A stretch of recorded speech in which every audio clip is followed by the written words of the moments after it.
Python 3. This version of Python was released in 2008. It is not simply an update to the program, but a complete change in it. While there are a lot of great features that come with this version, it doesn't have a backward compatibility, so you will have to make a choice between Python 2.0 and Python 3. To make things easier, the programmers did make a little marker within the program that would show a coder what needed to be changed between the two programs when uploading. Despite this, most have stuck with Python 2.0 for now. Why use Python? As you can probably guess, there are several different computer coding programs that you can choose to use. But while there are some benefits to using these other programs, Python is one of the best options out there.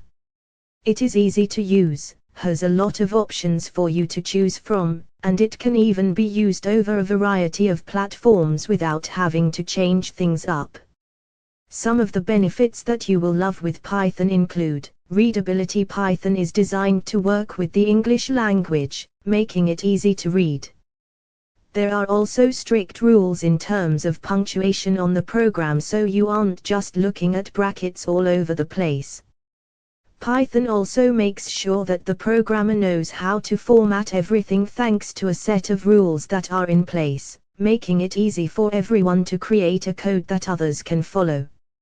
Libraries. Python has been around for over 25 years now, and since it is one of the easiest codes to learn how to use, there have been quite a few different codes written using the system.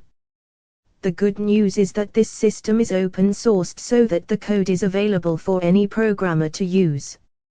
You can install the Python program in your own system and use it for your own personal use. Whether you are using the codes to finish off a product or to write some of your own codes, the library of Python is easy to use. The codes that you want will be installed into the libraries, and since the program has been around for a long time, they are going to cover pretty much whatever you want, from automating your server to making changes to a picture. Community. Since Python is so popular, the community for Python is pretty big. There are conferences with lots of networking and workshops available for this programming products, and lots of places you can visit, both online and offline, to ask questions or to learn more about the program. You may want to consider checking out a few of these places if you are a beginner with Python, as it can help you to learn more and even to meet some new people. If you are interested in getting started with coding, Python is one of the best options that you can make. It is simple to get started on, and since it will work on a variety of different platforms, it is sure to work on your personal computer. Since it is easy to read, you will find that coding doesn't have to be a challenge, and you can create your own, or learn from others in no time.